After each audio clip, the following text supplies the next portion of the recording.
दरम्यान मनसेचे उमेदवार यशवंत किल्लेदार आज उमेदवारी अर्ज भरणार आहेत। प्रबोधनकार ठाकरेंच्या पुतळ्याला अभिवादन करून किल्लेदारांकडून उमेदवारी अर्जासाठी मोठे शक्तीप्रदर्शन सुद्धा करण्यात आलं। त्यानंतर यशवंत किल्लेदार हे शिवसेना भवन येथे जाणार आहेत आणि ठाकरेंच्या शिवसेनेच्या उमेदवार विशाखा राऊत यांच्यासोबत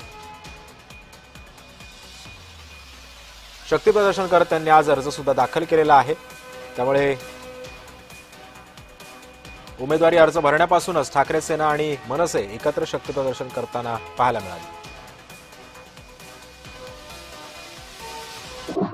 मनसेच्या माध्यमातून सर्वात पहिला उमेदवार तो जारी करण्यात आला। 192 वॉर्ड क्रमांकामधून आता यशवंत किल्लेदार यांना उमेदवारी दिल्यानंतर आता यशवंत किल्लेदार यांची प्रचार रॅली उमेदवारी अर्ज भरण्यासाठी यशवंत किल्लेदार स्वतः आता चालत हे निघालेले आहेत।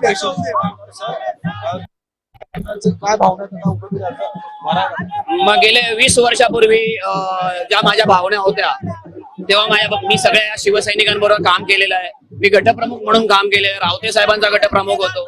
तर हे सगळे एकत्र आले त्यामुळे मी थोडा भावुक झालेलो आहे आणि तितकंच आनंदही झालेलो आहे। त्याचा आनंदही झालेलो आहे।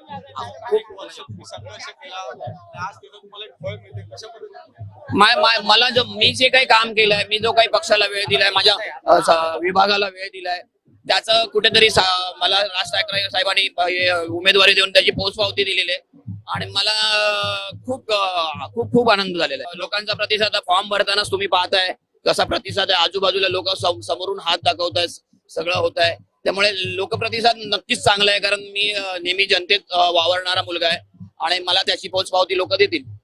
निश्चित ठाकरे बंधूंचा विजय निश्चित आहे का सर? माझा तुमच्या उमेदवार हो नक्की आमचाच विजय होणार आहे। महापौर पण आमचाच होणार। मोठ्या उत्साहात आणि जास्तीत जास्त लोकांच्या संख्येने आपण पाहू शकतो की मोठ्या प्रमाणात कार्यकर्ते या रॅलीमध्ये उपस्थित आहे आणि एक प्रतिसाद लोकांचा यांना तसाच मिळताना पाहायला मिळतोय।